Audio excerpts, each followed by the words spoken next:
Meet my coaching student, Daniel. He was a brand new Amazon seller about a year ago and ended up doing over $10,000 profit in December and is now selling over $150,000 per month with the remote Amazon online arbitrage business with a prep center as a full-time college student. In this video, we're going to walk through step-by-step what it looks like to make 6 figures profit running a business part-time in college and a bunch of tips and tricks to become a successful Amazon seller fast, even if you're a complete beginner starting from scratch. Sit back, relax, and enjoy the sauce. Daniel's story is super inspiring, and I know it can lead to a ton of people becoming successful selling on Amazon. Let's get right into the video.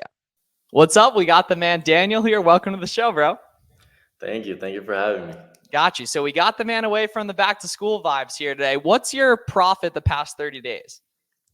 Profit is probably going to be around 18 to 20, depending. Exactly. I haven't paid my prep center yet, but it's going to be around there. Sure. So not bad at all for being fairly new to this as a college kid, man. Talk about where you were about a year ago when you were just getting into everything. Yeah, so I started watching your videos probably like around a year ago because I got my first sale like August 29th of last year. So like July, June, I started watching your videos and then, yeah, just learning, starting from zero. Yeah, and the cool thing is you're from Miami, but you go to college in Pennsylvania. So you have like the two best places people are from. Obviously, you joke around about that and everything, but talk through basically your current setup. So you're in college, obviously full time. You have a prep center running Amazon Biz. Like, give us a full like big picture breakdown of what your day to day and your Amazon Biz actually looks like. Yeah, definitely. So right now, um, wake up, talk to some sellers, see what's if any sales are popping for the day. Uh, check my Excel with the prep center. Check everything's good, all the inventory got there. Talk to them if they need anything. Then usually right now, since I'm in break, I have all day. So usually in the afternoon, just source a little bit, or if I have to anything for my Amazon Health or anything like that. And then yeah, from like 5 and up, I don't really have to do anything. It's with the prep center running, it's pretty easy now. Like on the physical side, I don't really have to do much. And the key here, though, is Daniel put in a ridiculous amount of hard work to get to that point. Because obviously, I think you did like 70K in rev, like just in like your fourth month or so. Last December, that's way different than right now where you have a remote Amazon business. So talk about kind of the initial momentum period of like getting those first couple sales and starting to really build momentum and figure out that this was something you really wanted to pursue. Yeah, definitely. So like I said, my first sale was last year, August 29th. So I'm coming up on a year. And in the beginning, I wasn't in your program already. So I was doing all FBA, which is not what I would recommend to When people you're a just beginner. starting. Yeah. And, Yeah. and talk through why as well. So talk through why it makes sense to do FBM when you're newer. Yeah, definitely. So in the beginning, you're like me, you're probably gonna be low on capital. You're not gonna have much capital, so you want to move it quicker. So with FBM, you don't have to send everything in, wait for it to check in. So you're going to get your money faster, and it's just gonna help with your cash flow. So that's one thing for beginners. And also, you can order items online, wait for them to get here, and then you can post them right away. Or also, like you taught me, you can order them, pick it up same day at the store, and that's when your cash flow really starts moving really, really quickly. Yeah, because what you need when you're a beginner, at least from my perspective, right, is proof of concept and validation that this is like actually something that's not just people talking about it on the internet doing. You got to do a bunch of work to get that initially, but the difference between ordering a product OA and then waiting 1 to 3 weeks for it to check into FBA versus ordering a product online and then listing it the day it gets here and starting to get proof of concept on that is incredibly helpful. Now, for the seller who maybe has seen some other videos online talking about FBM not being as good or not being able to get the buy box, what are some specific tactical FBM tips you have that have been helpful for you on the journey? Yeah, so the first thing 100% you need is 0 day handling time. That's the key to getting more buy box. And especially if you're smaller, it's not going to be as hard because you probably have less products to send out every day. So people get scared of the 0 day because they have to send it same day, but I think you can handle it pretty easy as a beginner. And then always staying on top of repricing, that's also super key. So either if you're very small, you probably don't need a repricer, but once you're 10, 15 ASINs, I feel like you definitely should invest in that because it really helped me. Yeah, so definitely that. I'd say repricer 10, 15 ASINs very similar to you said, and definitely having your shipping template set up correct. So a lot of people right now for the back to school rush are seeing, especially on the FBM side of things, like because you can charge a lot for expedited next day and 2 day. For that, some people are charging customers $32 for a 2 pound item for expedited shipping, but then they're shipping it out same day and only paying $12, and they might have just tripled the profit per unit on that SKU. Right. So that's another really good pro tip as well, on top of 0 day handling time, and make sure your repricing's dialed as well. And when you're a new seller not using repricer, you're just going to match buy box primarily right there. So the elephant in the room is that most sellers struggle with product research when they're newer, right? So what are some tips that have been really helpful for you in regards to product research, both methodologies and then like discounting methods as well? Yeah, so in the beginning, I feel like most sellers, they're kind of lost. They don't know every single tool that's out there to, increase their profit. Um, so definitely in the beginning, it was just, watching a lot of videos, seeing what other sellers did. Um, but I didn't know, especially about like discounted gift cards. Also, the cashback is really key. It helps you a lot, especially like some bigger websites. They have really good cashback.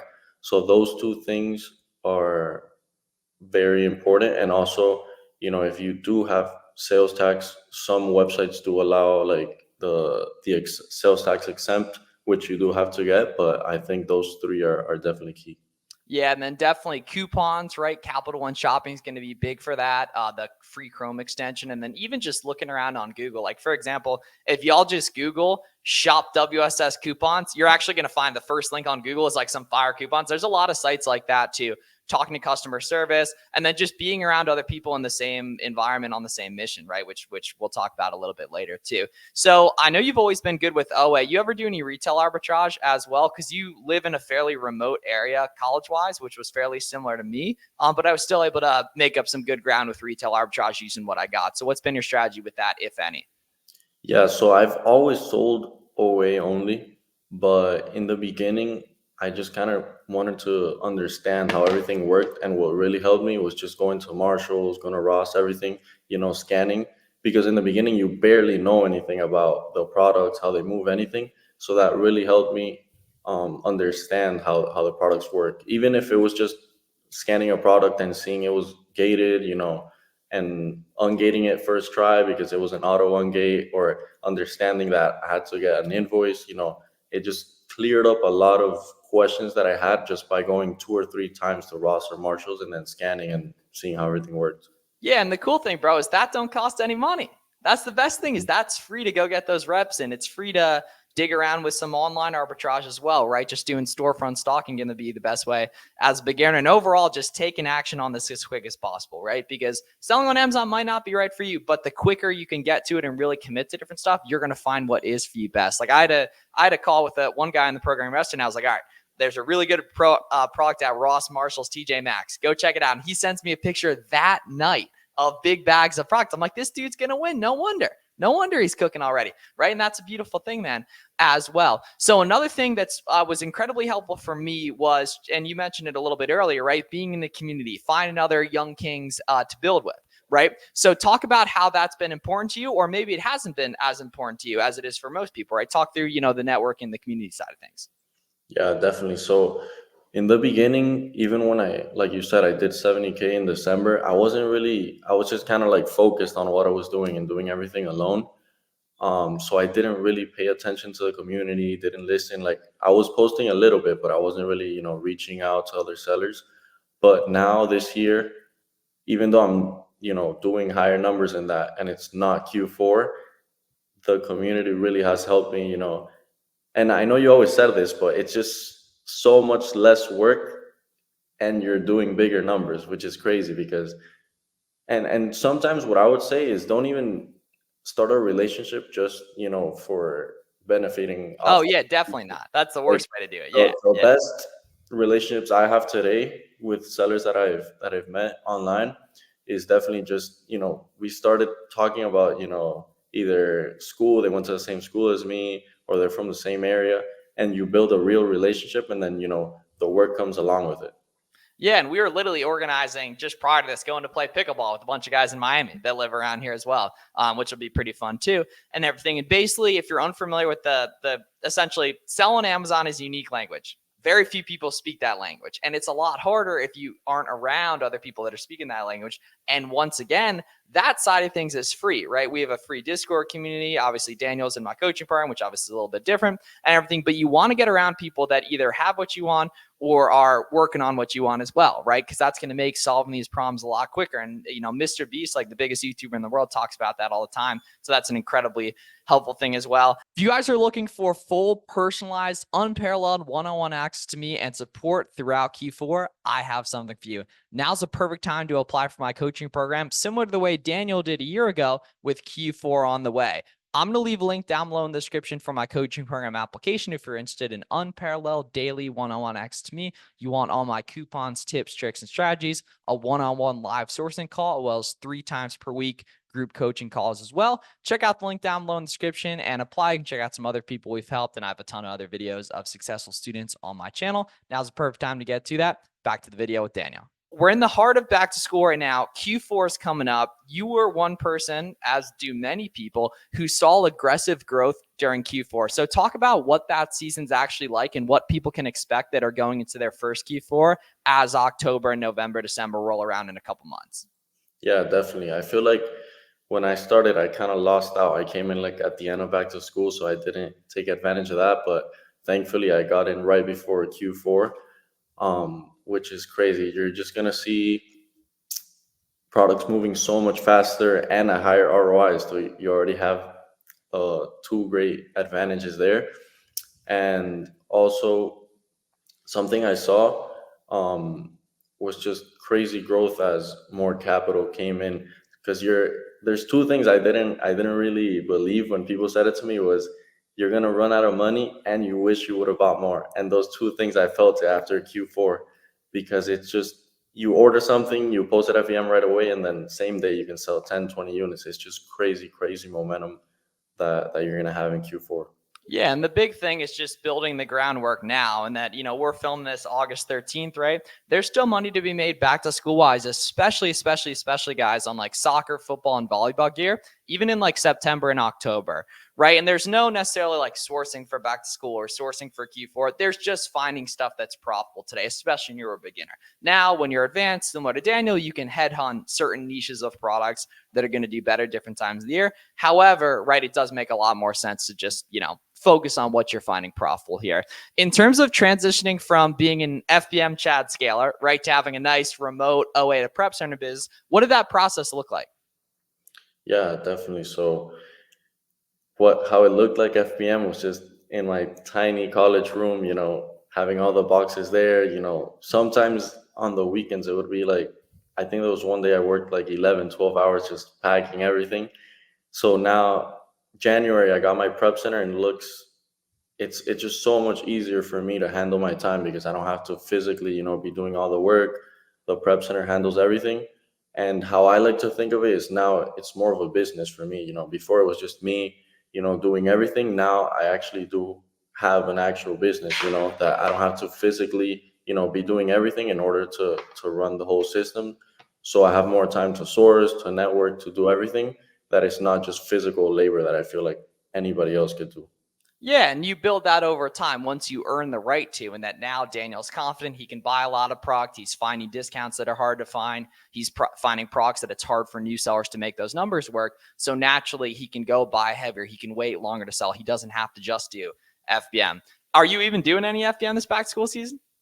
I'm doing FBM, but through my prep center too. Boom, there we go. Even better, right? So some prep centers are going to be able to do FBM and all that. And, same thing during Q4. You obviously got to set up the relationship, the correct way in regards to that. So having fun with OA, obviously. Any wholesale private label plans? Or are we hanging out just in OA for the time being? Right now, I'm doing all OA, but for Q1, I'm hoping to have some wholesale mixed in there as well. Sure. And it just makes obviously sense. You go make 30, 40, 50K profit in December, and then you'll have a whole bunch more cash, whole bunch more confidence as well, right? And money to hire VAs and such to help out with that process as well, which is going to really be really helpful too, and everything. So seriously, we can't understand enough how important it is to be fully ready to roll for Q4, confident and stuff. And that's going to take getting going now, right? As we finish up here, Daniel, what are some tips you would give to your younger self a year ago that would help you find success a lot quicker? Yeah, definitely.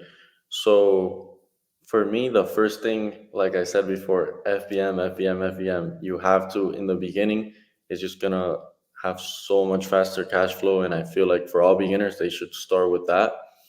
And then also, um, obviously, it's gonna be hard when you're new, but try to not only see the data that's on your softwares, but also use your own data, and that's the best data in my opinion, because it's real results.